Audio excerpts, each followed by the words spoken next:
ဖြိုးအောင်ဟိုင်းကိုကြီးတဲ့ညီလေးမင်္ဂလာပါရင်မင်္ဂလာပါနာမည်ခေါ်ပေးပါတဲ့ဇောဇောနာမည်ခေါ်ပေးဖို့တော့လိုင်းပေါ်တက်လာတော့မဟုတ်ဘူးပေါ့နော်ကျွန်တော်ကလိုင်းမလွင့်တာပြီးပြောပြမယ်ခဏဆောင်ပေးနော်အားလုံးမင်္ဂလာပါအနေကောင်းတယ်ကိုဆိုင်ကိုရေးမင်္ဂလာပါကို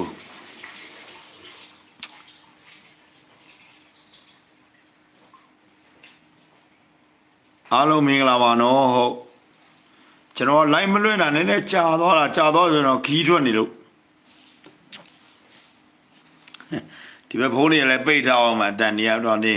လိုက်လွင့်နေဆိုရင်တို့ကကျွန်တော်နောက်ဆက်ဖို့အတွက်ဟိုပေါ့နော်ဖုန်းတွေဆက်လာတော့မှာပေါ့အဲနောက်ဆက်တဲ့ထဲမှာမှဟို PDF တို့လက်သုံးချောင်းထောင်တာတို့နောက်ဆက်တာအသိပြဿနာမရှိဘူးကွာရင်ဆိုင်လို့ရဒါပေမဲ့ကိုယ့်ဘက်ကလူတွေနောက်ဆက်တာအပူဆိုးနေပြောင်းနေလို့စိတ်ပူနေတာဟာဘဲကျွန်တော်ပြောင်းတယ်ကျွန်တော်ပြောတယ်လေကျွန်တော်နာမခမှာကျွန်တော်21ရက်22ရက်ပေါ့နော်အနောက်မြောက်တိုင်းစစ်တပ်နန်းကျုပ်ရဲ့တိုင်းမူကြီးဗိုလ်ချုပ်မျိုးမင်းထွေးဦးစီးပြီးတော့မှအရာရှိအရာခံအကျက်စစ်တီတွေပေါ့နော်အလူကိုကျွန်တော်ကသွားနေတာ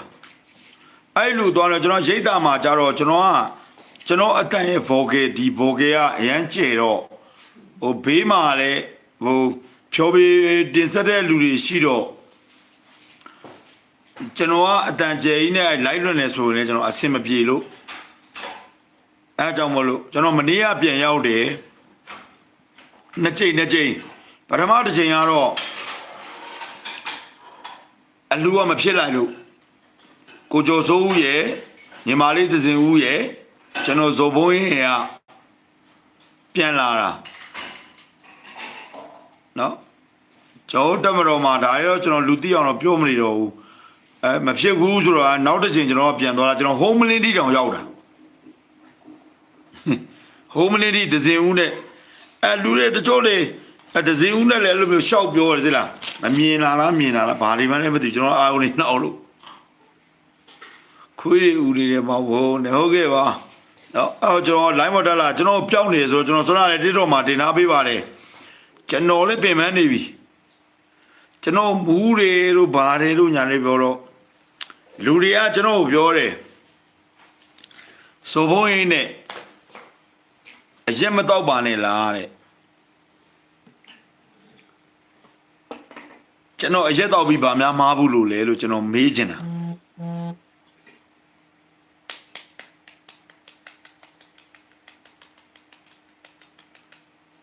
လူတွေကတချို့ကကျွန်တော်ကိုလေးစားနေတယ်ပေါ့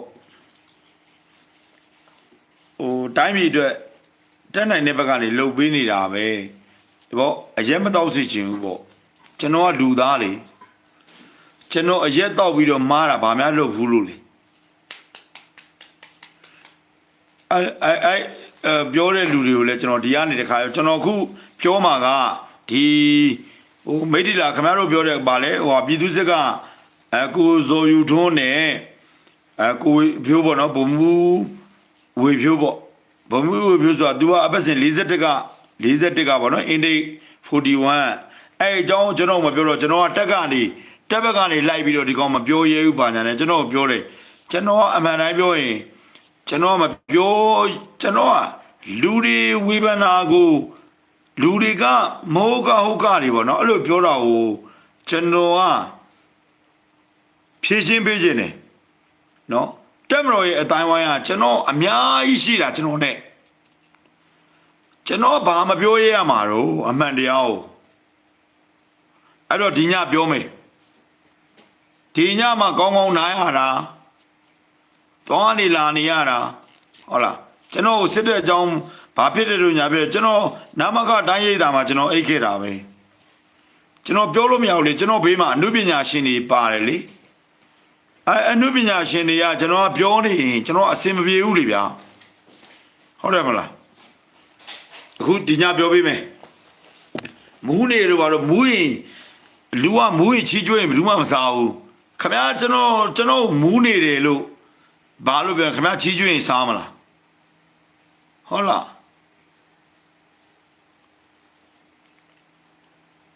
အရဲတော့ပြီးမားခြင်းနဲ့ပတ်စလို့ပါတယ်မရှိရဲ့တွေးတိုးနေရလားကိုကြီးတွေးမတိုးဘူးဒီအဓိကအေးပြတ်တာကျွန်တော်ဖွင့်နေဆုံးပြောပြမယ်ကျွန်တော်ကနထိုးကြီးဒီဝလူကိစ္စတော့ကလည်းကျွန်တော်မအေးရဘူးညမနေ့3နာရီ4နာရီဒီကျွန်တော် line ပေါ်မှာတည်င်းလေးယူတယ်ကျွန်တော်နထိုးကြီးကိစ္စကိုကျွန်တော်ခင်ဗျားတို့သိတယ်နော်ကျွန်တော်ဒီနထိုးကြီးမဖြစ်ခင်တည်းကကျွန်တော်អော်ခဲ့တယ်ဒါပေမဲ့ဖြစ်လာတဲ့အချိန်မှာဖြစ်တော့ကျွန်တော်ကအဒီတည်င်းကိုအသေးအတန်လိုက်တာဒီနထိုးကြီးဒီဝလူကိစ္စလိုက်တော့ကျွန်တော်အဲ့လို့မရတော့အဲ့အချိန်မှာတည်င်းကလည်း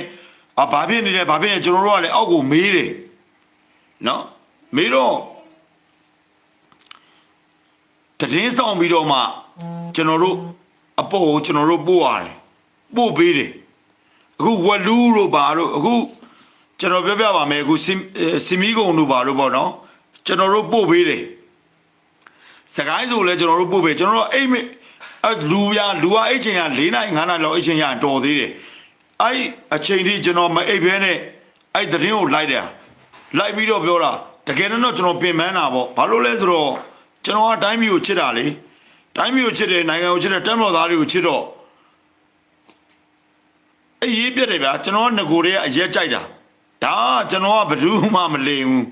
ကျွန်တော်အရက်တော့ပြီးဘယ်သူမှမမာဘူးကျွန်တော်ကအဲ့မှာတည်လိုက်ရင်းနဲ့ဒီဝလူကိစ္စပေါ့နော်998တို့989တို့ကိစ္စတွေကိုညမှတည်ပေးရတယ်ရှိတယ်အဲ့ဒါကြောင့်မလို့ကျွန်တော်ကလောက်တော့ဘာလို့ကျွန်တော်ဒါတွေတိတ်တော့အများကြီးတော့ကျွန်တော်မပြောချင်ပါဘူးဘာလို့လဲဆိုအခုဒီ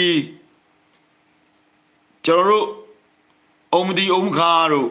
30တို့ဆမ်ဆယ်တို့ဟိုကျွန်တော်တက်မတော်ကခင်ဗျားတို့ကအုံမဒီအုံမခါမရသေးဘူးလားလို့ခင်ဗျားတို့ကပြောတယ်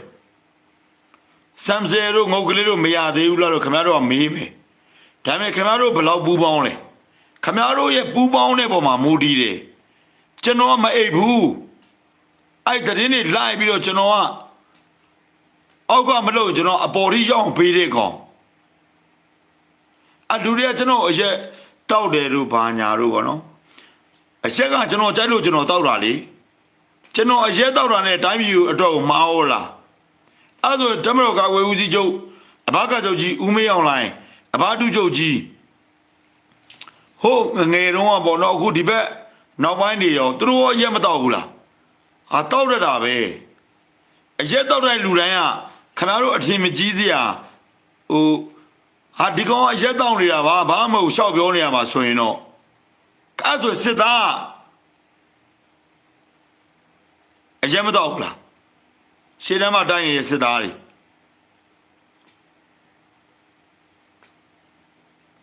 အဲ့ဒီတမတော်ကိုပြန်ပြီးတော့ပုံကန်တော်လန်နေတဲ့လူတွေကအရက်မတော့ဘူးလားမူးစေဝါမရှိဘူးလားအဲ့တော့စဉ်းစားပေါ့ဗျာမဟုတ်လားလူဆိုတာဟိုကိုပြောတဲ့ဥစ္စာတော့ဟိုအရက်တော့တိုင်းခင်ဗျားကလေကျွန်တော်တို့နိုင်ငံတော်လှုပ်တာနော်တိုင်းပြည်တွေလှုပ်တာကျွန်တော်တို့ရှောက်ပြောနေရမှာအခုကျွန်တော်တိုက်ခိုက်နေတယ်လူတွေအများကြီးပဲစော်ဘုံရမဖမ်းဘူးလားလို့စော်ဘုံရဒီလောက်ဆဲတာတို့စော်ဘုံရဒီလောက်ပြောတာတို့အဲ့လူတွေကစော်ဘုံရကောင်းကြောင်းပါတခုမှမရေးဘူးဟော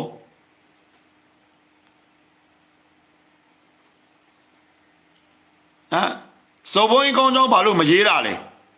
ကျွန်တော်တိုက်ခိုက်နေတဲ့လူတွေကိုကျွန်တော်မေးကြည့်တာပါကျွန်တော်ဇော်ဘုံကြီးလှုပ်ခဲ့တဲ့တက်မတော်တဲ့လှုပ်ခဲ့တဲ့ကောင်းကြောင်းတွေဘာလို့မရေးဘဲနဲ့ကျွန်တော်ကအမှန်တရားကိုပြောတဲ့ဟာတွေကိုပဲဘာလို့တိုက်ခိုက်နေရလဲခင်ဗျားတို့မှရေးစရာအဲ့လိုဆဲတို့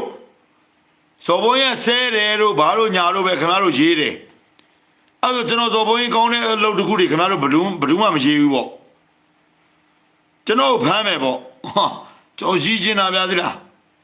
ဒါကျွန်တော်ဒါဟိုခဏဆောင်တော့ကျွန်တော်ဟိုဟာပြောမှာအခုလူတိုင်းကပြောကြတယ်ကိုဇော်ဘုံအိမ်မှမပြောရင်တဲ့မယုံဘူးတဲ့ဒီဟိုကိစ္စပါလေမလိုက်ပေါ့မလိုက်လားအဲ့ဇော်ယူထုံးနဲ့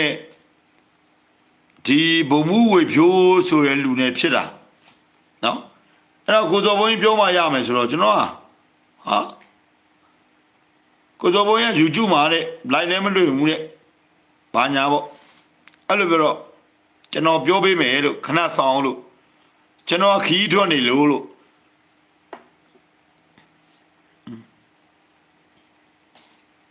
ကျွန်တော်ဒီဇော်ယူထုံးနဲ့နော်ပြည်သူစစ်ကဇော်ယူထုံးပေါ့နော်ပြည်သူစစ်ဆိုတော့သူကယာရုအရာခံတော့ကျွန်တော်လည်းမပြောတတ်ဘူးပြည်သူစစ်ခေါင်းဆောင်လို့တော့ပြောတယ်နော်အုတ်ခွဲတက်ချက်ကြီးလို့လည်းပြောတယ်ဒီဘက်တစ်ဘက်ကတော့ဘုံမှုဝေဖြိုးဘုံမှုဝေဖြိုးဆိုတာကဒီရက်စီအပတ်စဉ်အင်းဒိတ်41ကအဲ့ဒီအကြောင်းကိုကျွန်တော်ပြောပေးမယ်နော်နားလေအောင်ပြောပေးမယ်ခင်ဗျားတို့ဘယ်သူမှမရှင်းပြနိုင်ဘူး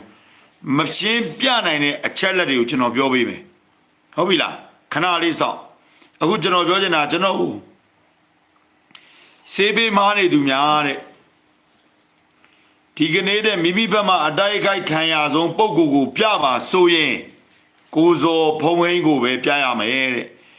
သူ့ကိုတဲ့တစ်ဖက်ကတိုက်ခိုက်နေတာမဆမ်းမိမဲတဲ့တက်မတော်ထောက်ခံနေသူချင်းအတူတူအဖမ်းခံထောင်ချဖို့ကြိုးစားနေတဲ့သူတွေအများများနေပြီတဲ့ကျွန်တော်သူ့ကိုတိတ်မကြည့်ဖြစ်ဘူးတဲ့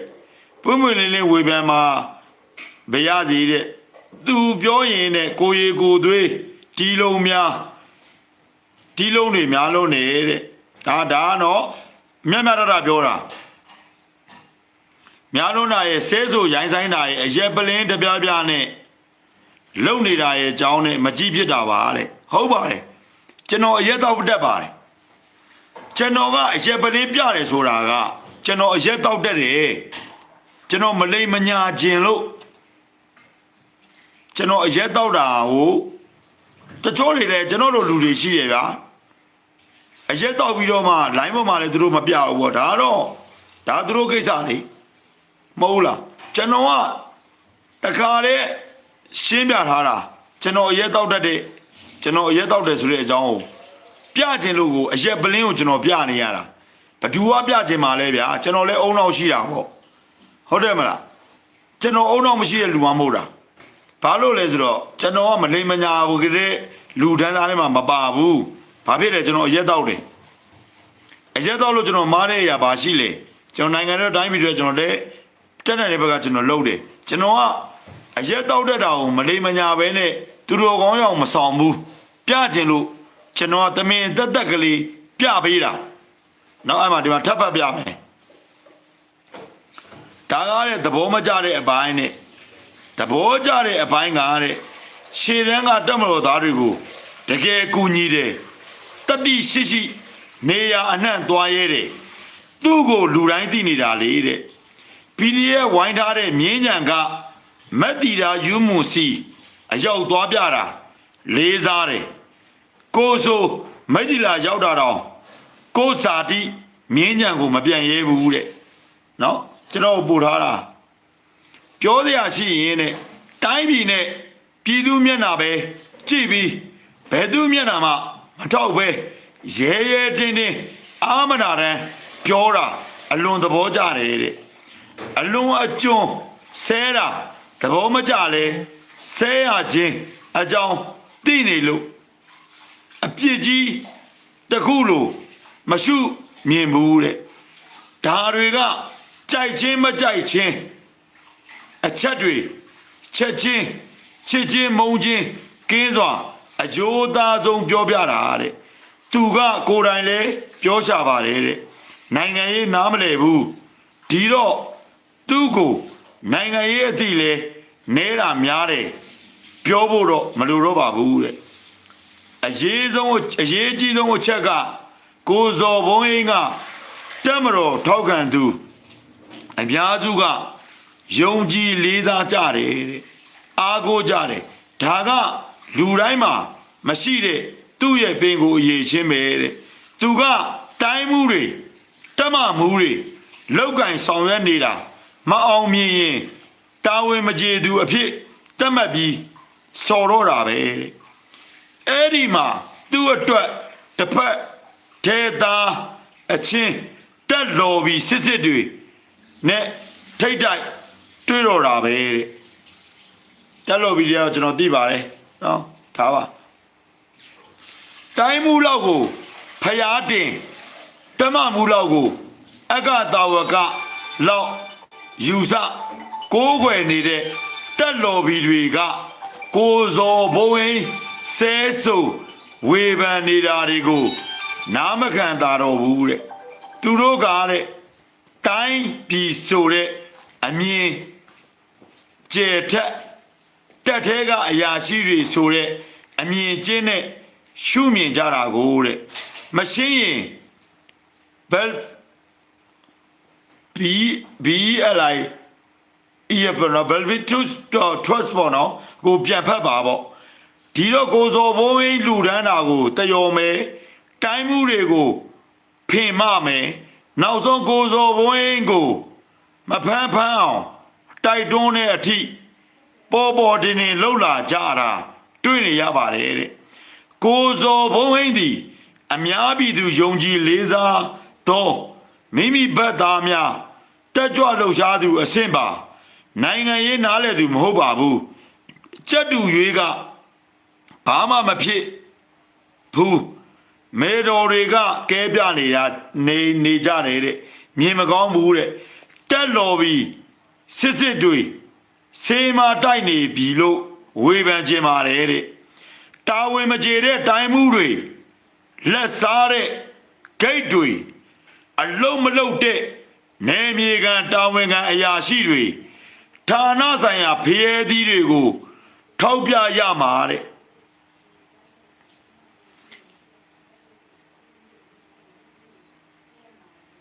ထောက်ပြရမှာလေတဲ့ဒါမှတက်မတော်အတွက်ရောတိုင်းပြည်အတွက်ရောကောင်းကျိုးရမှာမဟုတ်ဘူးလားတဲ့ဇော်ဘုံအင်းကိုဖန်ခိုင်းနေတာအရာရှိဇိုးတွေကိုအားပေးနေတာ ਨੇ အတူတူပါပဲတဲ့သူကားတဲ့မဟုတ်တဲ့အရာရှိဇိုးတွေကိုပဲဝေဖန်နေတာလေတဲ့စစ်တရင်တွေတင်မလားဟုတ်တာရောမဟုတ်တာရောတင်ကြပါစိုက်ဝါဆိုပြီးနားလည်းပေးလို့ရကြပါလိမ့်မယ်တဲ့အများပြည်သူယုံကြည်လေးစားနေတဲ့စပီကာတယောက်ကိုထောင်မကြကြအောင်ရုပ်မာရင်အောင်လိန်ပြီးလိန်ကြရင်လိန်ပြီးလိန်ကြရင်နဲ့တက်မတော်အရေးအသွေးနှိမ့်ကြပြီးပြိုကွဲအောင်လုပ်နေတာဘယ်သူတွေလဲဆိုတာမေကွန်းထုတ်လာကြပါလိမ့်မယ်တဲ့ကိုရွှေမျိုးဝင်းတဲ့နော်ကျွန်တော်မလဲဦးတော့ဘုံဆက်နေကျွန်တော်ဒီမှာကြည့်လိုက်အခုအချိန်ကဘယ်နှမိနစ်လဲ10 နာရီနဲ့10မိနစ်နော်ကျွန်တော်ဘုံဆက်နေတော့ဘုံချသွားပြီနော်ကျွန်တော်ကတမတော်တကယ်ချစ်တဲ့လူတမတော်သားတွေကိုတကယ်ချစ်တဲ့လူနေရာတန်းကိုရောက်တဲ့ကောင်ကျွန်တော်ကတကယ်သွားတာအခုနာမခရဲ့အနောက်မြောက်တိုင်းစစ်တပ်နန်းချုပ်တိုင်းမှုဗိုလ်ချုပ်မျိုးမေထွေးကိုမေးလိုက်တိုင်းစစ်ဦးစီးချုပ်တေသာ21ကဗိုလ်ချုပ်ကျော်တော်ဝင်းကိုမေးလိုက်ကျွန်တော်တို့ကမိသားစုတွေနော်ကျွန်တော်ဘာလို့ခမားတို့ဖန်ခိုင်းကျင်နေကြတာလဲတတိထားရမယ်မဘုံလာနေကြည့်လိုက်ကျွန်တော်ဖန်ခိုင်းတဲ့လူတွေကဒီမှာကြည့်ဒီမှာနောက်တစ်လုံးတော့နှလုံးလုံးစတိုက်လာတာဒီမှာကြည့်ဒီမှာနောက်တစ်လုံး39609381148ဒီမှာက39680950849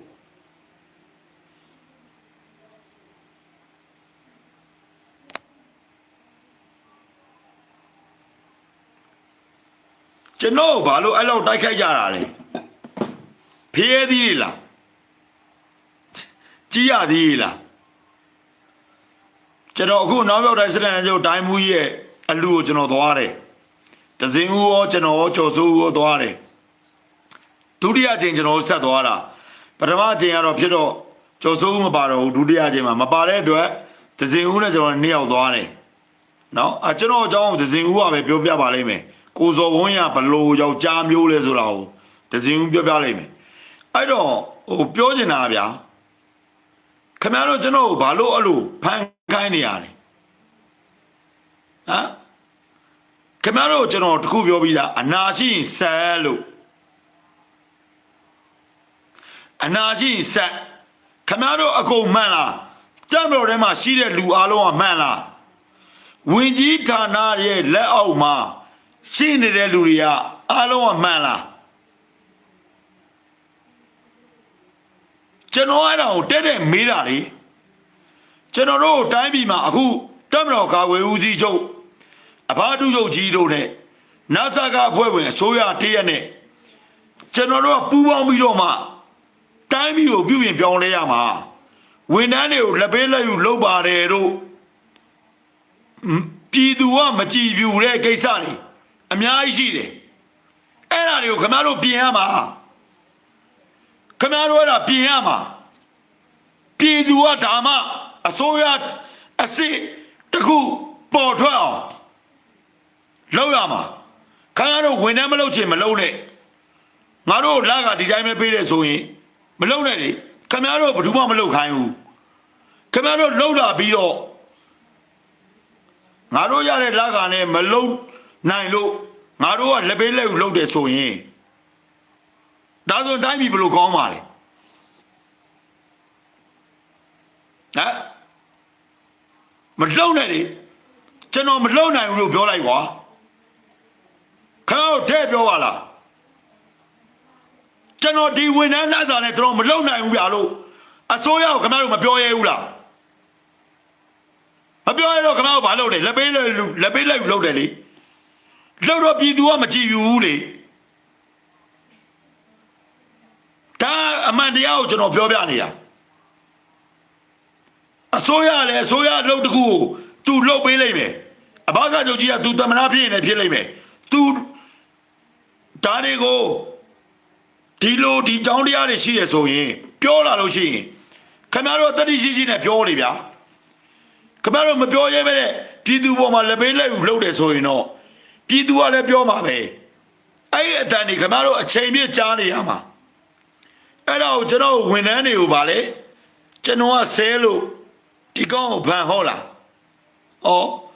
ပြောပြီးသားလေအနာရှိရင်ဆဲလို့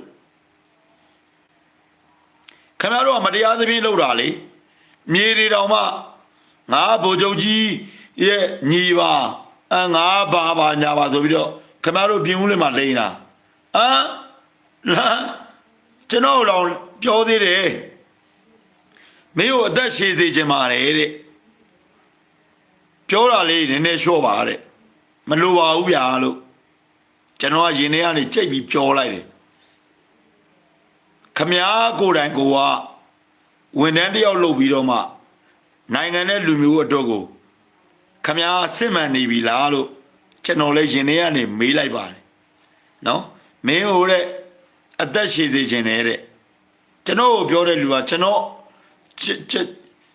လိုမျိုးနိုင်ငံတာဝန်ကိုသူဘယ်လောက်ထမ်းဆောင်နိုင်လဲ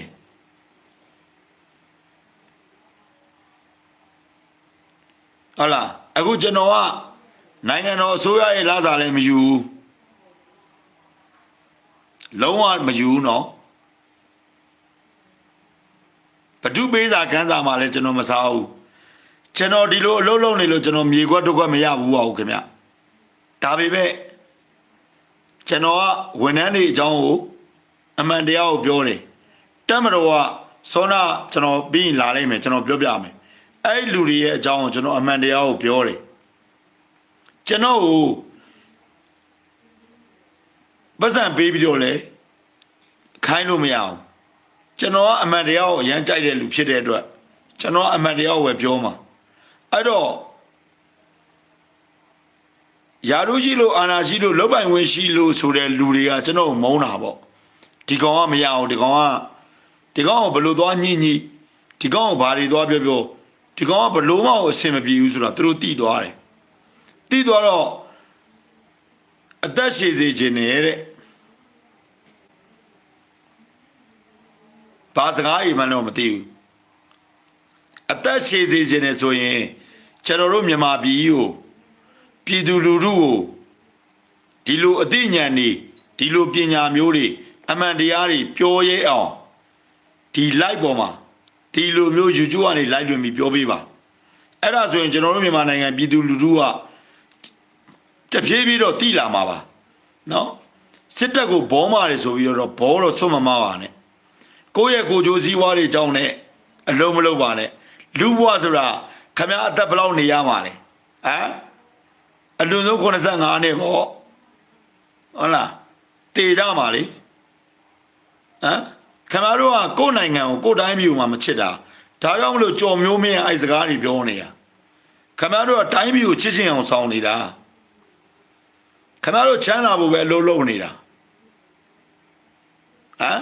တိုင်းပြည်ကိုချစ်တာမဟုတ်ဘူးကျွန်တော်ကဥပဒေတိုင်းပဲသွားမှာမူဝါဒကတခုပဲကျွန်တော်သွားမှာကျွန်တော်2008ဖွဲ့စည်းပုံအခြေခံဥပဒေကနေနော်အဲ့အောက်ထဲမှာကျွန်တော်လုံးမှာအဲ့လိုလုပ်ရမှာနော်အဲ့တော့ခင်ဗျားတို့ကအဲ့လိုမလုပ်ဘဲနဲ့အမှန်တရားပြောတော့ကျွန်တော်သက်ချင်တာပေါ့ဒီဘက်ကလူတွေထောင်မကြကြအောင်ကျွန်တော်ကိုလိုက်ပြီးတော့ပြောနေရလေကြအောင်ချပါဗျကျွန်တော်ဘယ်နှအောင်ကြပါလဲ905ပုံမှန်နဲ့ကျွန်တော်ကြားရင်3နှစ်ပေါ့လူငင်းချမ်းသာမတောင်းဆိုပါဘူးနော်ကျွန်တော်အကြခံပါမယ်ဒါပေမဲ့ကျွန်တော်ထောင်မကြမချင်းတော့ခမည်းတော်မဟုတ်တာလုပ်တဲ့ဥစ္စာတွေကိုတော့ကျွန်တော်ဖော်ထုတ်မယ်နော်တိုင်းပြည်ငြိမ်းချမ်းအောင်တပ်ဖက်တလန်းကနေပြောပေးမယ်ဒီ PDF တွေဘယ်မှာဘာလုပ်နေလဲကျွန်တော်သတင်းပေးမယ်ဒါပဲအဲ့ဒါကျွန်တော်အလုပ်ပဲခမည်းတော်ကြီးကတစ်ချက်မှလည်းမရှိဘူးတစ်ချက်မှလည်းယူစရာစောက်ကြောင်းလည်းမရှိဘူးဟုတ်ပြီလားနော်အဲ့တော့အခုစပြောမယ်ဒီဘာလဲပြည်သူစစ်ကဆိုယူထုံးတဲ့ဘုံမှုဖြိုးဝေနေဖြစ်တဲ့ပြဿနာကသူများတွေကျွန်တော်ကိုမင်းကဖြိုးဝေဖြစ်လို့မပြောရဲဘူးလို့ဘာလို့ကျွန်တော်လာပြောတာပေါ့ကျွန်တော်နဲ့မဟုတ်ဘူးကျွန်တော်နာမခမှာရောက်နေလို့တကယ်တမ်းတော့ဘယ်သူမားလဲဆိုရင်ဖြိုးဝေကမားတယ်နော်ဖြိုးဝေကဘာမားလဲဆိုရင်သူက41ကဆိုတော့ကျွန်တော်လည်းအသက်တစ်နှစ်ပဲကြီးတာဒီဖြိုးဝေနဲ့ဒီဇော်ယူထုံးနဲ့ကကျွန်တော်ကဖြိုးဝေလို့ဘာလို့ခေါ်လဲလို့ပြောရင်နာမည်ကိုကျွန်တော်ခေါ်တာဗျယာရုကိုကျွန်တော်မတတ်တော့ဘူးနော်ဇော်ဝေဖြိုးဇော်ယူထုံးကိုလည်းကျွန်တော်ကဇော်ယူထုံးပဲပြောမှာနော်နေအောင်တော့ကျွန်တော်တက်ကြီးတယ်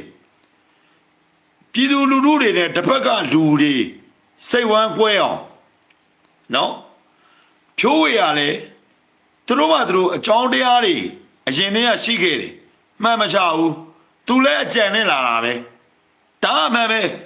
ဘာလို့မှန်မချရလဲ तू ကပြဿနာကိုမပြည့်ပြည့်အောင် तू ကဖန်တီးတာဒီဖြိုးဝေကနော်နံပါတ်1ချက်ကမှန်ချရမှာလေမှန်ချလိုက်ပြီးဟဲ့အောင်ကြီးလေးငါဖြိုးဝေပါဟုတ်လားဘုံမှုဖြိုးဝေပါတော့ငါဒီလိုပါအလုပ်ကိုဗျာစိတ်မှုမသိဘူးလေကျွန်တော်လဲအပို့လိုက်အောင်စိတ်မှုဆိုတာဘာလို့လို့ပြည်သူစစ်တော့ဖို့လားဒီလိုပါပဲကျွန်တော်တိုက်ခတ်ခံနေရတာပဲဘိုင်ဘာနေပို့ပေးလိုက်ကျွန်တော်အဲ့ကြံခဲ့သေးရဲ့နော်ကားထဲမှာဟုတ်တယ်နောက်ဖုန်းထဲမှာကျွန်တော်ဟိုဟာလေးအဲ့ဥစ္စာလေးပို့ပေးသမ်းမအောင်โอเคကျွန်တော်လည်းအရန်တိုက်ခတ်ခံရတယ်သူစိတ်မူလဲကျွန်တော်ပြောနေပြန်ပြီတဲ့ကျွန်တော်လည်းမသိဘူးအဲ့တော့ကျွန်တော်ဆက်ပြောမယ်အဲ့တော့ဖြိုးဝေကသူကမှန်ချရမှာနော်သူတို့အချင်းချင်းဂျိတ်ဆက်ဟိုးအရင်တည်းကစီးခဲ့ဘူးလောက်တယ်အဲ့သူကမှန်မချဘူး မှန်မကြတော့ဟိုကလည်းမှန်မကြတဲ့ပြဿနာနဲ့အဲ့ထဲမှာစောက်ပြဿနာတက်ကောဟိုကလက်ပစ်ဘုံတွေတနက်တွေနဲ့မဆပါလားကျွန်တော်ပြောတယ်လေဝန်ထမ်းအကုန်ကောင်းလားလို့ကျွန်တော်ဝန်ထမ်းတွေကိုဆဲနေဆိုတော့ခမားလို့ဝန်ထမ်းကလက်ပစ်ဘုံတွေဟဲ့ခွဲပလိုက်မယ်တို့တနက်တွေချပြတယ်တို့ငါကတက်မတော်ကလက်ရှိတာဝန်ထမ်းဆောင်နေတို့ဘာလို့ပြောတော့တိတ်ကမကြဘူးလားကျွန်တော်ပြောနေတာမှားလို့လားအဲ့လိုလူတွေရှိတယ်နော်အဲ့တော့ကဲဖြိုးဝေကိစ္စတော့ तू မှားသွားပြီအဲ့ဒါကိုဗီဒီယိုဖိုင်ရိုက်ထားတာကဘာကြောင့်ရိုက်ထားတာလဲစဉ်းစားရမှာပြည်သူလူထုစဉ်းစားရမှာကဒီဖြိုးဝေဒီဂိတ်ကိုလာပြီဆိုတာကိုဒီကပြည်သူစစ်ကစော်ယူသွန်းရလဲ तू ကလည်းသိတယ်ဒီကောင်လာပြီဒီချိန်မှာက तू အားပြည်သူစစ်ဟိုကလက်ရှိတာဝန်ထမ်းဆောင်နေတဲ့မာစာပါဖြိုးဝေအဲ့ဒီဂျားထဲမှာဟိုက तू ကသိနေပြီ तू ကသိနေပြီသိနေတော့အဲ့ကားကိုဓာတ်တယ်မှန်မချဘူးအဲ့ဒီဘက်ကကောင်ကလည်းဟဲ့အောင်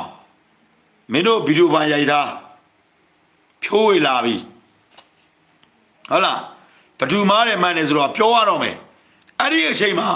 မှန်မချတော့ပြဿနာအစတက်ပြီတက်တော့ဒီဘက်ကကောင်ဗီဒီယိုပိုင်းရိုက်တယ်ဒီဖြိုးဝေရဲ့ပြောပုံဆိုပုံရိုက်တယ်နှစ်ယောက်လုံးကရည်ရွယ်ချက်ရှိနဲ့အလုပ်လုပ်တာရည်ရွယ်ချက်ရှိနဲ့အလုပ်လုပ်တာပြဿနာချတာဒါပေမဲ့တက်မတော်ဒီနာဇကနော်နာဇကအစိုးရကြီးနဲ့တက်မတော်ကာကွယ်ဦးစီးချုပ်နဲ့အဘဒုချုပ်ကြီးတို့ကျွန်တော်တို့ကထွေးအုပ်တို့ဘာတို့ပေါ့ကျွန်တော်လည်းမသိဘူးဒီလူနှစ်ယောက်လုံးကိုပြင်းပြင်းထန်ထန်အရေးယူပါသူတို့နှစ်ယောက်လုံးရဲ့မပြေတဲ့ပြဿနာတွေကနေပြီးတော့မှဖြိုးဝေလှုပ်တဲ့ဘောကတက်မတော်ဂုံတိတ်ကကြာစင်းစေခြင်းတယ်နော်တက်မတော်ဂုံတိတ်ကကြာတယ်ဒီပြည်သူစစ်ကဇော်ယူတွန်းကလည်းတက်မတော်ဂုံတိတ်ကပြည်သူစစ်ဂုံတိတ်စာပြည်သူစစ်ဆိုတာကာကနေလက်အောက်မှာရှိတာကြာစင်းတယ်သူတို့နှစ်ယောက်လုံးရဲ့နော်အတ္တတွေနော်သူတို့နှစ်ယောက်လုံးဖြစ်လာတဲ့စောက်ပြဿနာတွေကကျွန်တော်တို့တက်မတော်ကောပြည်သူစစ်ရဲ့ဂုံတိတ်ကတွေရောအကုန်ကြာစင်းကုန်လားဒီကောင်တွေနှစ်ကောင်လုံးအရေးယူနှစ်ကောင်လုံးယူရမှာမယူလို့မရဘူးနော်ဖြိုးဝေလည်းယူသူ့ဘာသူဘာကောင်မကားလို့ဘာဖြစ်ဖြစ်ကျွန်တော်ပြောပြီးသားဒီကောင်41ကနော်41ကလူကဘုံမှုအဆင့်ဆိုရင်တဲ့ပြောတာလားတဲ့ပဲပြောလိုက်မယ်စောက်ပဲ့မို့လို့ပေါ့ဗျာဟုတ်လားဒီရစေပဲစင်40လောက်တော့ဘူချုပ်တွေဖြစ်နေ41လောက်တော့ဘူချုပ်တွေဖြစ်နေဒါကတော့ကျွန်တော်ကတဲ့ဝေဖန်တာနော်အေးဟုတ်တယ်ဟာဇော်ဘုံရင်ကပြောတာ41ကအပတ်စဉ်41ကလူကဘုံမှုစင်မယ်ရှိတယ်ဆိုရင်ဒီကောင်ဒီငပဲ့ပဲပေါ့မဟုတ်လားအခုကကိုယ်ချင်းချင်းဖြစ်ကြတာဗျာ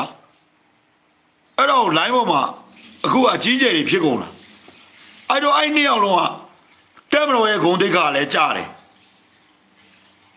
နော် line ပေါ်တင်တာသူတို့ကျွန်တော်တို့ဘယ်နှခါတင်ဘူးလို့လေမတင်ဘူး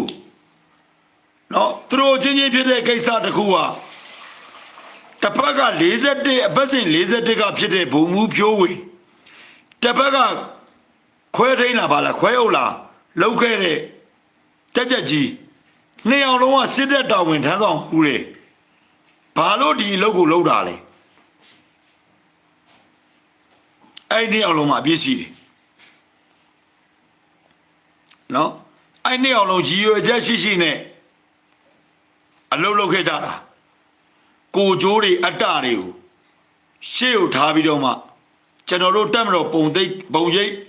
တက်မတော်ရဲ့ပုံရိပ်နဲ့ဂုံသိပ်ကကြာဆင်းအောင်လုပ်တယ်တစ်ဖက်ကလည်းပြည်သူစစ်ရဲ့ဂုံသိပ်ကောင်ကိုကြာဆင်းအောင်လုပ်ပြီးတော့အဲ့ဗီဒီယိုဖိုင်ကိုတင်လာအဲ့ဒါကျွန်တော်ရဲ့အဖြေပဲနော်အဲ့ဒီကျွန်တော်ဖြိုးဝင်နေလည်းမသိဘူးဒီပြည်သူစစ်ဇော်ယူထွန်းနဲ့လည်းမသိဘူးလူတွေကဒုလောတွေနဲ့ ကျွန်တော်တို့ခွေးချင်းချင်းကြိုက်ကုန်ပြီတဲ့အခုဆိုကျွန်တော်ကိုတရားစွဲတယ်ဟုတ်လားကျွန်တော်ကတစ်ဖက်ကလူကဘာမှမလုပ်ဘဲနဲ့ဒီကျမတို့ကဘာကာချုပ်ကြီးကိုချစ်ပါတယ်တို့ကျွန်တော်တို့ကဟိုဘာဗုဒ္ဓရဲ့စစ်တီတော်တဲ့ဗုဒ္ဓရဲ့စစ်တီတော်ဆိုတာရှိမှမရှိတာခရစ်ယာန်မှာပဲရှိတာဗုဒ္ဓရဲ့စစ်တီတော်ဆိုတာနော်အဲ့ဒါသာသနာညှိုးနှံမှု295နော်295ဗုဒ္ဓရဲ့စစ်တီတော်ဆိုတာကျွန်တော်တို့ဗုဒ္ဓမှာစစ်တီတော်မလိုဘူးကျွန်တော်တို့ဗုဒ္ဓဘာသာတရားကိုဗုဒ္ဓဘာသာကိုကိုးကွယ်တဲ့လူတိုင်းကဗုဒ္ဓရဲ့စစ်တီတော်ဆိုတာမရှိဘူးအဲ့ဒါသာသနာညှိုးနှံမှုမြောက်တယ်ဥပဒေပုံမှာ295နဲ့မြောက်တယ်နော်အခုမင်းသားကြီးသူကျွန်တော်မပြောတော့ဘူးနော်ဘာလို့မပြောတော့လဲ तू က तू ပဲကျွန်တော်ကို PDF တွေပါလေ तू ပြောခဲ့တာနော်တရားဆွဲတယ်ဘာဖြစ်လဲဆွဲလေ तू ဆွဲကိုဆွဲတာပဲမဟုတ်လားခေါ်ယူစစ်ဆေးမှုဆိုတာကျွန်တော်လည်းဆွဲလိုက်ပြီးပြီနော်ကျွန်တော်ဆွဲပြီးပြီနော်အဲ့တော့ကိုတိုင်းလာရှင်းရမယ်ပြင်ဦးလွင်မှာနော်ရှင်းခမားတို့ဆဲလို့66ကကြီးတယ်ဆိုတာကျွန်တော်ကဘာမှဆဲတဲ့အမှုလည်းမဟုတ်ဘူးနော်လာရှင်းပြင်ဦးလွင်မှာခမားတို့လည်းလာရှင်းရမှာကျုပ်ကတရေခံလေခမားတို့ကတရေလို့အဲ့တော့ကျွန်တော်ပြင်ဦးလွင်မှာကျွန်တော်လည်းတရားပြန်ဖွင့်တယ်အမှုပြန်ဖွင့်တယ်ဟုတ်လားခမားတို့လည်းခေါ်လိုက်မယ်ပြင်ဦးလွင်မှာကျွန်တော်ကိုလည်းခေါ်မယ်ဟုတ်လားခေါ်တဲ့အချိန်နဲ့အောင်လုံးစောင့်ကြည့်တာပေါ့ဘာလို့အဲ့ခေါ်တဲ့အချိန်ကျရင်တရေခံပြင်ဦးလွင်မှာရှိရလေခမားဆွဲလို့တရေခံမှာရှိနေရလေစစ်ပေါ့ဘာဖြစ်လဲလာမှာပေါ့နော်ဒါပါအဲ့တော့လူတွေကကိုယ့်ချင်းချင်းတော့မလုံးတဲ့မလုံးတိုက်တဲ့လူတွေကမဟုတ်ကတွေရှောက်လုံနေတယ်တိုင်းပြည်ကိုတကယ်ချစ်တဲ့နိုင်ငံတွေဘာလဲကျွန်တော်မနာလို့လားခင်ဗျားတို့တမလို့ချစ်တယ်နိုင်ငံတော်ကိုချစ်တယ်ဆိုပြီးတော့ဗုဒ္ဓရဲ့စည်းတီတော်ကြီးတို့ချစ်ဖေချစ်မေတို့ပြောပြီးတော့မှကျွန်တော်ခင်ဗျားတို့ပြောချင်တိုင်းပြောနေတာကျုပ်ကတက်အတိုင်းဝိုင်းထဲမှာနေတဲ့ကောင်ခင်ဗျားတို့ကပြောပြီးတဲ့နောက်ပိုင်းမှာအနောက်မှာတိုင်းစရဏန်ကျုပ်ရဲ့အလူကိုကျွန်တော်သွားနေတာခင်ဗျားတို့ကျွန်တော် PDF လို့ပြောတယ်ဟမ်စော်ကားတယ်တဲ့အခုကျွန်တော်ရှေ့တန်းကိုရောက်နေတာအောင်မြင်မှုတွေရနေတာကျွန်တော်တက်တဲ့ဘက်ကနေကျွန်တော်အခုအထောက်ပံ့ပြုနေတာအဲ့လူကိုခင်ဗျားတို့ကတရားဆွဲတယ်ဆိုတော့ခင်ဗျားတို့ကပတ်စံရရင်အကုန်လုံးတဲ့လူကြီးလားပတ်စံရတယ်ဆိုရင်တိုးတိတ်လေးဖုံးဆက်ခဲ့လိုက်နော်ဖုံးဆက်ခဲ့လိုက်ပတ်စံရတိုင်းလှုပ်တယ်ဆိုရင်ဖုံးဆက်ခဲ့လိုက်နော်နှစ်အောင်လုံးကိုပြောတာမိမဆိုရင်လေပတ်စံရရင်အချိန်မြေးလှုပ်တယ်ဆိုရင်ခင်ဗျားတို့လည်းဘယ်သူမှမလိုးပါဘူးဗျာကျွန်တော်လည်းတဲ့ပဲပြောတယ်ပါခင်ဗျားတို့စောက်ခွက်တွေကစုပ်ပဲ့နေသွားရလေခေါ်နော်ဟိုအသားကလည်းမဲနော်ပြီးလို့ချင်းမိတ်ကပ်မလိမ့်မအောင်ဆိုပြီးတော့မှအဖက်တွေနဲ့သုံးနေတာလေအာယုန်တွေနောက်လို့ပါနော်ငါတို့ပတ်စံရလို့လုပ်တယ်ဆိုရင်တိုင်းပြည်နဲ့နိုင်ငံနဲ့အပေါ်မှာတော့အသုံးမချပါနဲ့နော်အဲ့ဒီလုပ်တွေမလုပ်ပါနဲ့ကျွန်တော်ကခင်ဗျားတို့မှတရားဆွဲလို့ရတာမဟုတ်ဘူးလေခင်ဗျားတို့ကကျွန်တော်ကိုစားခဲ့လို့ပြဿနာတက်လာတာလေဟုတ်တယ်မလားအဲ့တော့ကိုယ်ကိစ္စကိုရှင်းပေါ့ခင်ဗျားတို့ကကျုပ်ကိုအမြဲတမ်းကြည့်နေတာကျုပ်ကသိတယ်ကျုပ်ကခင်ဗျားတို့လိုက်ကြည့်နေရမဟုတ်ဘူးနော်အဲ့တော့ပြောချင်တာကကိုယ်အချင်းတောင်ဒီလိုတိုက်ခိုက်တာနော်စော်ဘုန်းကြီးဆိုအခုတိုက်ခိုက်တာရဲဆက်တိုက်ခိုက်တာအခုကိုရွှေမျိုးဝင်းတော်မှပြောလာပြီရေးလာပြီနော်စော်ဘုန်းကြီးကိုစော်ဘုန်းကြီးကဘယ်လိုလူလဲဆိုတော့သူတို့သိလာပြီဘာလို့လဲစော်ဘုန်းကြီးကမှစကိုင်းတိုင်းဝင်ကြီးချုပ်တွေစကိုင်းတိုင်းတိုင်းဦးတွေတကယ်အန္တရာယ်ရှိတဲ့နေရာကိုသွားပြီးတော့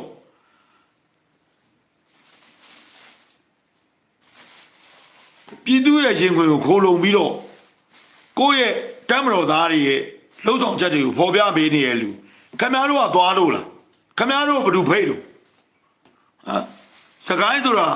ကျုပ်ကဟုံးမလီတီရောက်သွားတာလေရင်လက်မက12သိန်းကုန်နဲ့အသွားပြန်ဟုံးမလင်းနဲ့ဒီဟိုတရားဥလေစိမ့်တွေကိုအသွားပြန်အောင် home လေးရောက်ပြီးမှမုံရောင်ဆင်းရတာကျွန်းဘက်နဲ့သွားရတာသိလားနော်ခမတို့ရဲ့တရားဆွဲဩကျွန်တော်တောင်တကုံရဲစခန်းမှုကြီးကိုလည်းကျွန်တော်ဟိုပါဗောနော်ဆဲစခန်းမှုကြီးအကိုတဲ့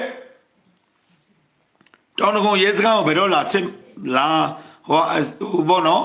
ဒါလေးလာပြောပေးမလဲဆိုတော့ကျွန်တော်လာခဲ့ပါမယ်လို့ကျွန်တော်သွားနေတာအကိုတို့လည်းစခန်းမှုကြီးကိုလည်းတီးပါတယ်ခင်ဗျာလို့နော်ကျွန်တော်အဲ့မှာသွားတယ်ပြီးတော့ကျွန်တော်အခုပြန်လာတယ်မနေ့ပြန်မှာကျွန်တော်အလူတစ်ခုရှိတယ်မနေ့ပြန်မှာနော်အလူရှိတယ်ဘာကအကြောင်းမှာဟို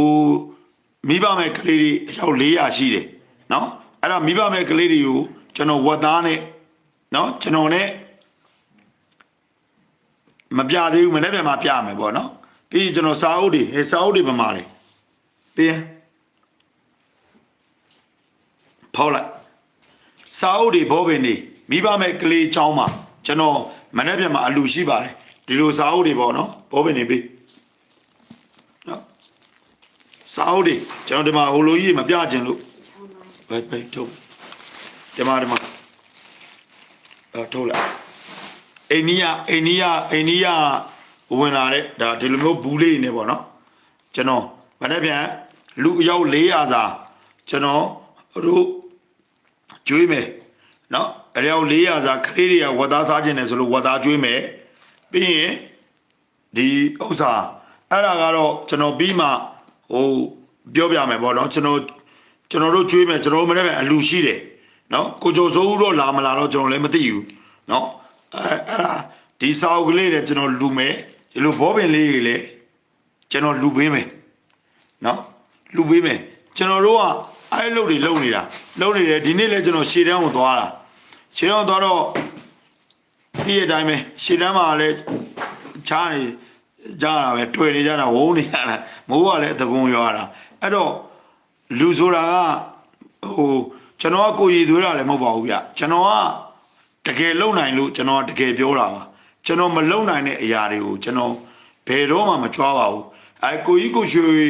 မျိုးဝင်းကိုလည်းကျွန်တော်ပြောလိုက်ကျွန်တော်ကတခါလေကြာရင်ကိုကြီးသွေးတယ်လို့အဲ့လိုဆဲတာလို့ဆိုတာအကိုကြီးကျွန်တော်လိုအပ်လို့ဆဲရတာပါကျွန်တော်ကိုကြီးမသွေးပါဘူးကျွန်တော်လုံနိုင်တာပဲကျွန်တော်ကပြောတာပါ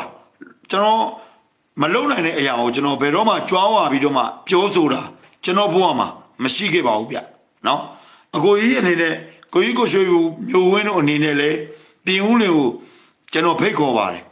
နော်လာခဲ့ပါအပြင်မှာဇော်ဘုံရေးဆိုတော့ကိုကြီးကိုမင်းဦးဆိုးတို့နော်ကိုကြီးကိုမင်းဦးဆိုးနဲ့ကျွန်တော်တခါဘုံပြောဖို့ရတယ်ဟိုဖိတ်ခေါ်ပါတယ်ကိုကြီးကိုမင်းဦးဆိုးလည်းဘုံထဲမှာပဲပြောပြခြင်းတယ်ကျွန်တော်ကနော်ဘုံတယောက်ချင်းမှပြင်ဦးလင်ကိုလာခဲ့ပါအဲ့ကြကျွန်တော်ဇော်ဘုံရေးဆိုတာဒီကောင်ဟာတကယ်လူပဲဒီကောင်ကတကယ်ကောင်ဆိုတာကိုတိသွားမှာအကိုကြီးကိုချုံမျိုးဝင်ရေးထားတဲ့ထဲမှာတော့သူကတော့နည်းနည်းလေးတော့ကျွန်တော်ကတခါလေးကိုရည်သွေးတယ်လို့ဘာလို့ပြောတော့ကျွန်တော်တို့ကသွေးရပါတယ်ဘာလို့သွေးရလဲဆိုတဲ့အကြောင်းတရားတွေကျွန်တော်တို့လူတွေကိုပေါ်လာစေခြင်းလို့ပါနော်ပေါ်လာစေခြင်းလို့ကိုရည်သွေးရတာပါအဲ့ကြရင်သူတို့လဲငါတို့လဲလုံနိုင်ပြီဟေ့ကိုစော်ဘုန်းကြီးတို့ငါတို့လဲလုံနိုင်ပြီဟေ့ဆိုပြီးတော့ပြောစေခြင်းနဲ့စိတ်နဲ့ကျွန်တော်ကိုရည်သွေးတာပါဟိုကျွန်တော်မရှိဘဲနဲ့လေဟိုရှိတယ်ဆိုပြီးကျွန်တော်မပြောပါဘူးဗျနော်ဟိုကျွန်တော်မလုံနိုင်မဲနဲ့လေကျွန်တော်လုံနိုင်ပါတယ်ဆိုတဲ့အလုပ်တစ်ခုကိုကျွန်တော်လုံးဝမပြောပါဘူးနော်ကျွန်တော်တို့ဒီပြင်ဦးလည်းမှာဟိုဘက်မှာတရားသူတော်အေးမင်းအောင်ပေါ့နော်တရားသူတော်အေးမင်းအောင်တို့အခုစစ်တိုက်နေရပေါ့နော်တိုက်နေတယ်သူတို့သိပါတယ်နော်ဒီဘက်ကင်းမှာနော်ဒီရက်စစ်ပတ်စဉ်44ရတရားသူတော်အေးမင်းအောင်ဆိုတာကဒီတကင်းမှာတယောက်တည်းပေါ်ထွက်ခဲ့တာပါနော်သူတို့ရှိပါတယ်လာခဲ့ပါမမွေးမှာနော်ရှိပါတယ်လာခဲ့ပါနော်အဲ့တရားသူတော်အေးမင်းအောင်တို့မေးပါစော်ဘုန်းရဘယ်လိုလူလဲဆိုတော့မေးပါကျွန်တော်နာမည်အများကြီးမပြောချင်လို့ပါစော်ဘုန်းကဘယ်လိုကောင်းလဲဆိုတာကို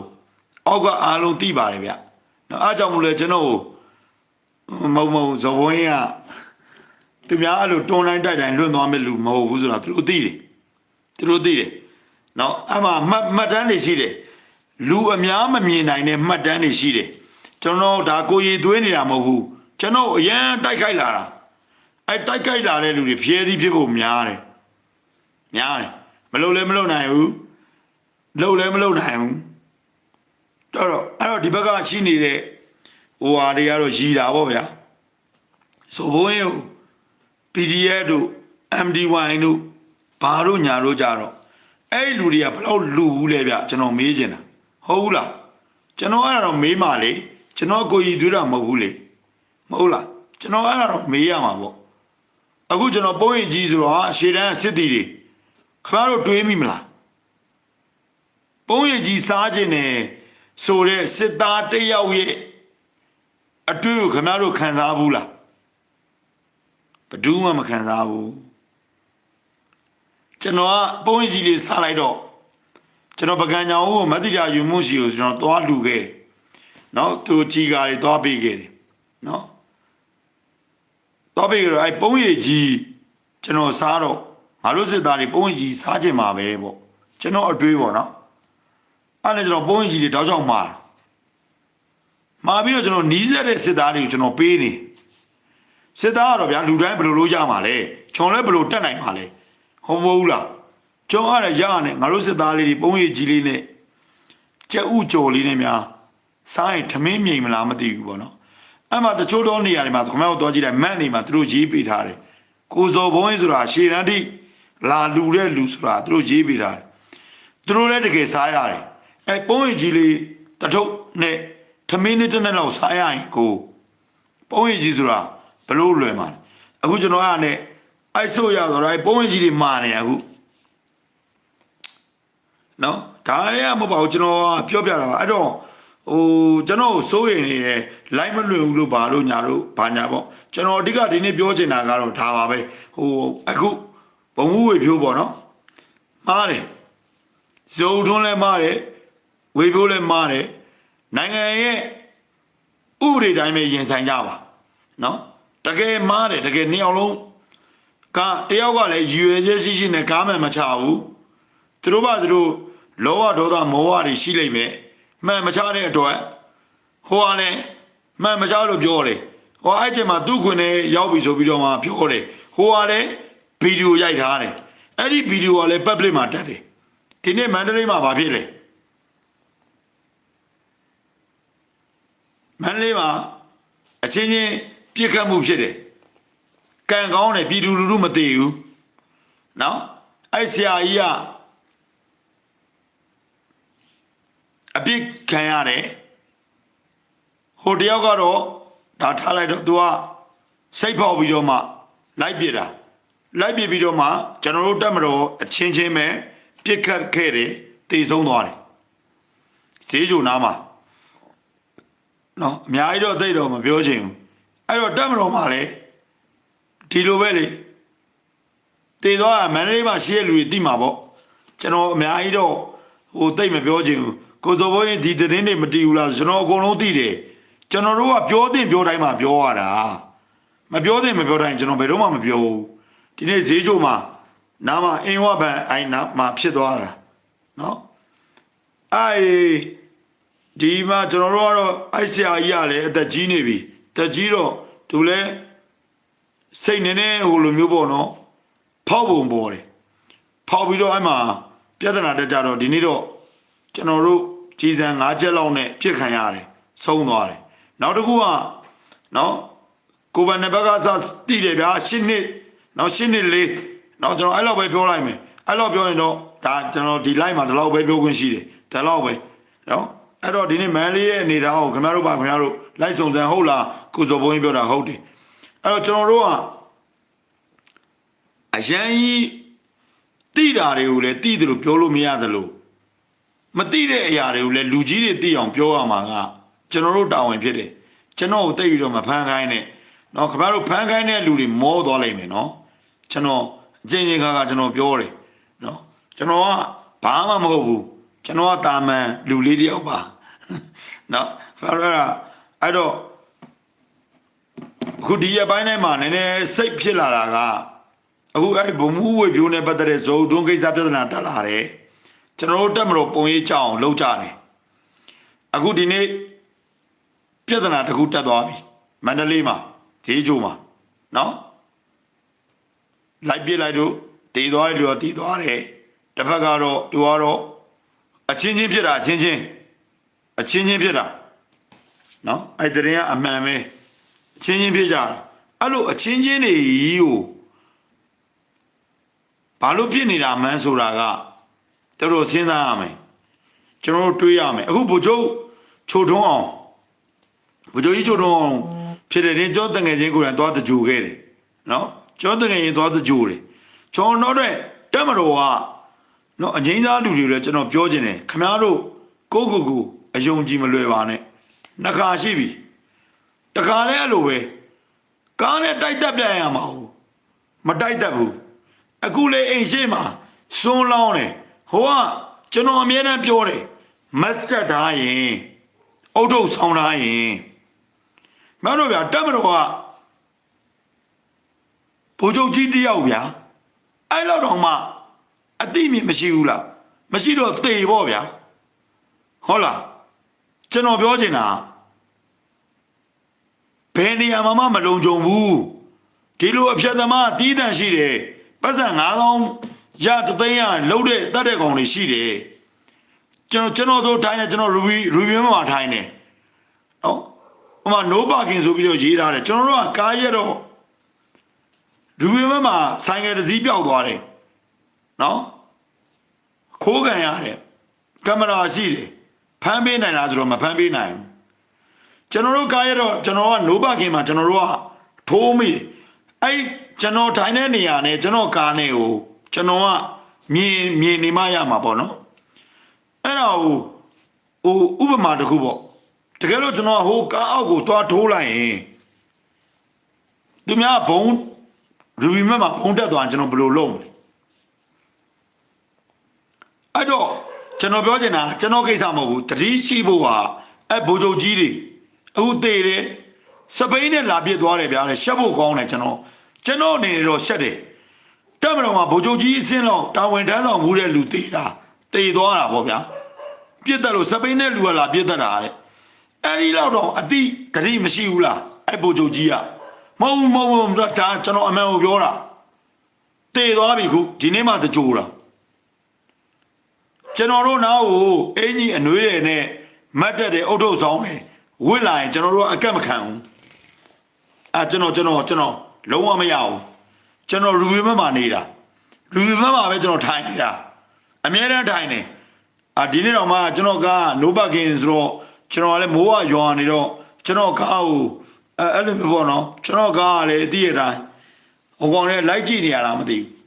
သူတို့လှုပ်လို့မရအောင်ကျွန်တော်တို့ကလှုပ်ရတဲ့အကန့်တွေရှိတယ်ဗျတခါလေကြာရင်တိုင်းပြည်တွေအလှုပ်ရတာတချို့ကမူဝါဒအောက်မှာပဲကြာရှုံးနေတာပေါ့နိုးပါကင်ဆိုရင်မထားနဲ့ဆိုရင်လေဟိုမထားတော့မထားဘူးပေါ့ဗျာတခုခုဆိုရင်တောင်းဝင်မှုတောင်းဝင်ခံမှုရှိလားဆိုလဲမရှိဘူးဆိုင်ကယ်ပြောက်တာလည်းမလျော်ပေးနိုင် CCTV လည်းရှိတယ်မဟုတ်လားဒါတွေကဟိုပေါ့ပြောကြုံလို့ပြောပြတာပါနော်တောင်းဝင်မှုတောင်းဝင်ခံမှုမရှိတဲ့အရာအားလုံးမှာတော့ကျွန်တော်မှကျွန်တော်လုံခြုံမှုတစ်ခုကိုကျွန်တော်တော့ရွေးချယ်ရတာပဲကိုကကြတော့ဟိုကိုရဲ့ကားတွေကြတော့ဟိုထဲတွေရှောက်ထည့်ထားပြီးတော့မှလုံခြုံတဲ့နေရာတွေထည့်ထားပြီးတော့မှဟိုကျွန်တော်တို့ကားကြမှာနိုးမာကင်နေရာမှာမရက်နဲ့လို့ပါလို့ဆိုရပါတယ်မရက်ဘူးဒါပေမဲ့အဲ့ဒီကားနဲ့ပတ်သက်လို့အဲ့ဒီကားကိုဘုံတောင်ခဲ့ရင်ခဏတောင်ယူလာလို့မေးရင်ခဏဘယ်လိုပြန်ပြေးမလဲအဲ့ဒီဆိုင်ကယ်ပျောက်သွားတယ်ဟုတ်ပြီဒီရူဘီမတ်တွေကိုလာတဲ့အတွက်အဲ့ဒီဆိုင်ကယ်ပျောက်သွားတယ်ခဏပါတောင်ယူမလဲအဲ့လိုမျိုးပေါ့လူကမေးမှာပဲလေအဲ့ဒါကိုဖြေနိုင်မှတာဝန်ယူမှုတာဝန်ခံမှုရှိမှခေါင်းဆောင်လုပ်ရမှာလေ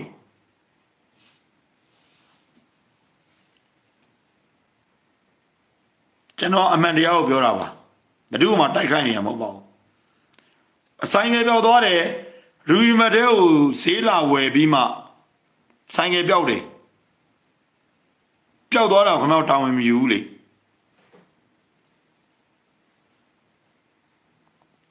ခမောက်စီဂျူတီတော့ချထားတယ်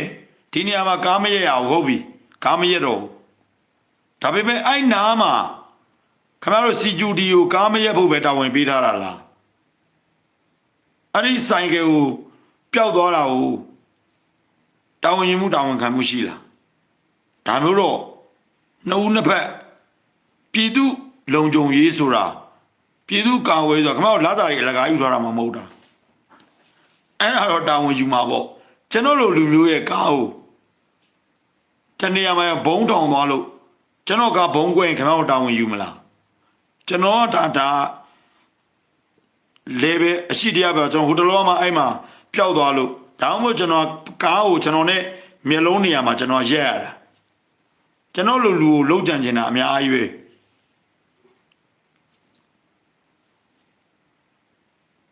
ခါကြကျွန်တော်မြန်မာနိုင်ငံကလာတာပဲယူနေတာအလုပ်ကြတော့တိကျမလုပ်ရှောက်အာဝါရာတွေနော်အာဝါရာတွေဘာမှမဟုတ်တာဝန်ယူမှုတာဝန်ခံမှုရှိလားဆိုတော့ဘယ်သူမှမရှိဘူးနော်ပြီးတော့ကြတော့လေစောက်ပြစ်ပဲပြောတဲ့အခုကျွန်တော်ပြောလိုက်ပြီကျွန်တော်စောက်ပြစ်ပြောတော့မယ်မင်းပါပါနော်ကျွန်တော်တို့ကဟိုစကားကိုအတိတ်ပဲမဲမဲနဲ့ဘယ်တော့မှပြောတဲ့လူတွေမှမပါဘူးနော်ကျွန်တော်မှတ်တမ်းတွေကျွန်တော်ပြပေးမယ်ဆိုင်ကယ်တစ်စီးပျောက်သွားတယ်ရဲလာတယ်နေရင်းလာနေရင်းကျွန်တော်ပြောလိုက်တယ်ဟာမင်းယူတာမင်းပါကျွန်တော်လည်း CCTV ရနေပါတယ်ကြည့်နေပါတယ်လို့ပြီးသွားတာပဲ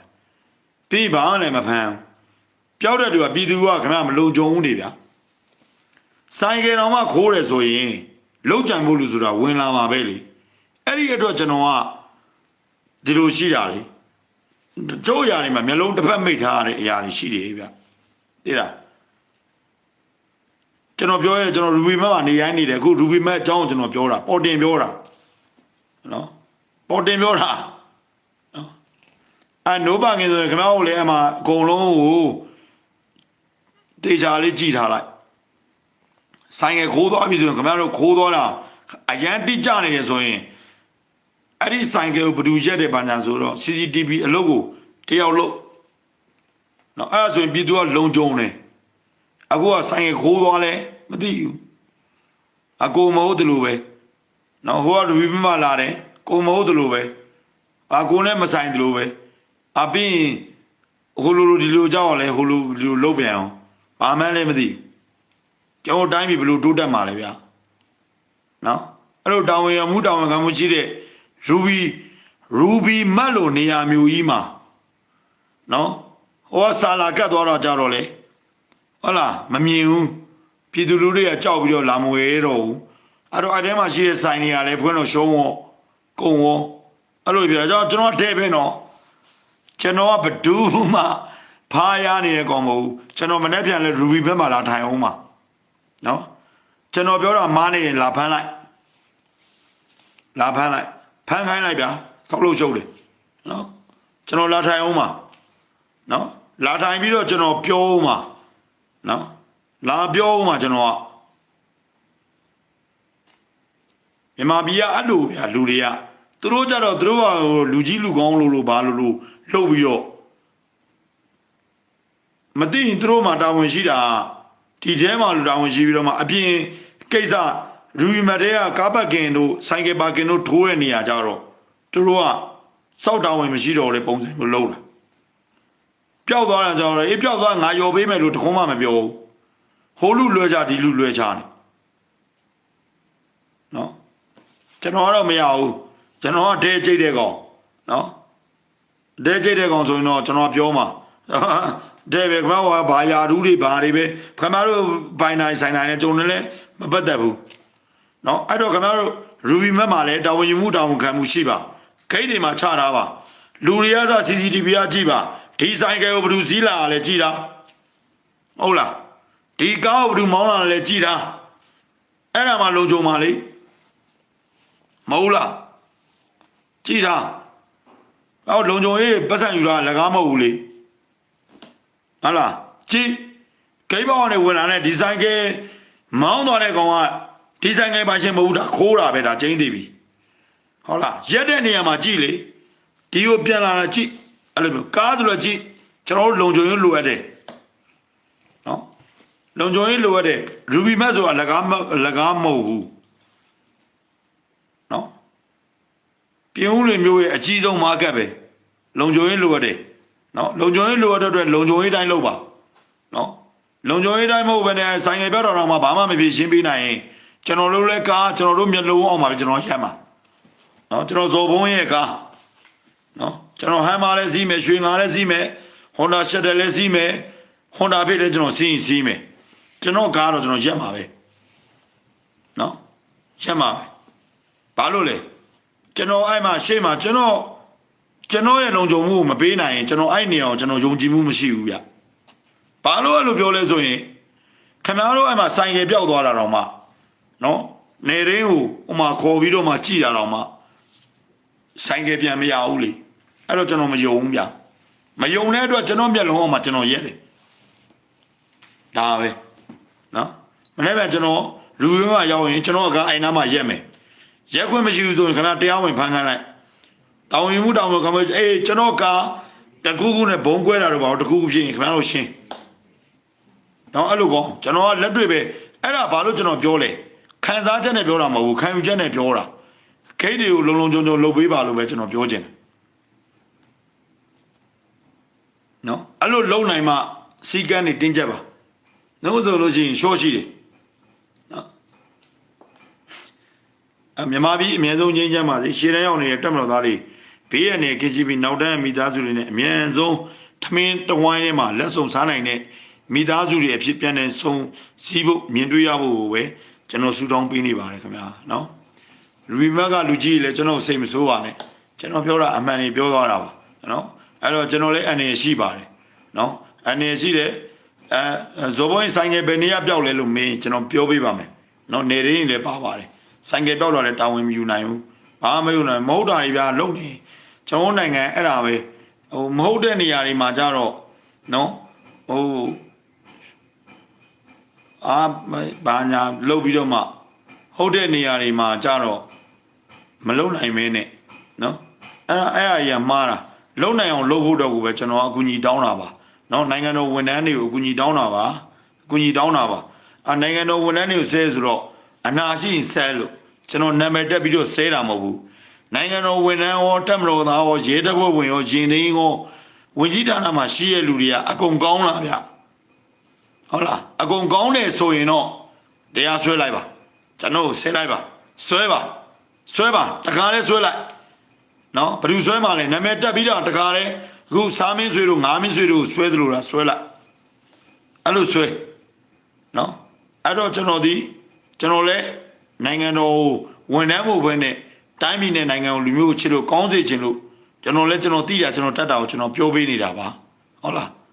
အားလုံးကျေးဇူးတင်ပါတယ်ကျွန်တော်ဘာမှမဖြစ်ပါဘူးဟိုမစိုးရိမ်ပါနဲ့ကျွန်တော်အလူတွေသွားနေလို့မနေ့ပြန်လဲကျွန်တော်အလူရှိမယ်နောက်ရက်တွေမှာလဲကျွန်တော်ရှေ့တန်းမှာနောက်တစ်ခုအလူရှိအောင်မယ်နော်အဲ့တော့တောင်တကုံရဲစခန်းကိုလဲကျွန်တော်လာခဲ့ပါမယ်လို့နော်စခန်းမူကြီးလဲကျွန်တော်ဒီ like ကနေပဲပြောပေးရသေးကျွန်တော်လာမှာပါနော်ကျွန်တော်လာမှာကျွန်တော်ဟိုဒီမှာနည်းနည်းလေးအလုပ်ရှိနေသေးလို့ပါအဲ့ပြဿနာ66ခါကြီးကဘာမှဖြစ်ပါဘူးနော်ကျွန်တော်အာမခံမဲ့အိမ်အောင်အာမခံမဲ့လူပေါ့နော်အာမခံမဲ့လူရဲ့အိမ်အောင်စုစရာမူရင်းနဲ့မှတ်ပုံတင်နဲ့ပြီးရင်ကျွန်တော်ရဲ့အိမ်အောင်စုစရာနဲ့မှတ်ပုံတင်နဲ့လာမယ်စစ်ဆေးခံမယ်ဖုံးအပ်မယ်ပြီးရင်လက်မှတ်ထိုးပြီးကျွန်တော်အာမခံယူသွားမယ်ဒါပဲကျွန်တော်သိတာပေါ့ဒီအမှုကျွန်တော်မသိပဲနေပါဘူးဟုတ်လားအဲ့တော့ကျွန်တော်တရားစွဲဆိုထားတဲ့လူတွေလည်းပြုံးလိရဲစခန်းကိုလာရမှာပါနော်လာရမှာပါဟုတ်ပြီလားတွေ့ကြတယ်ဟာပေါ့နော်လာရမှာပါအဲ့တော့ပဲပြောချင်ပါတယ်ဗျာ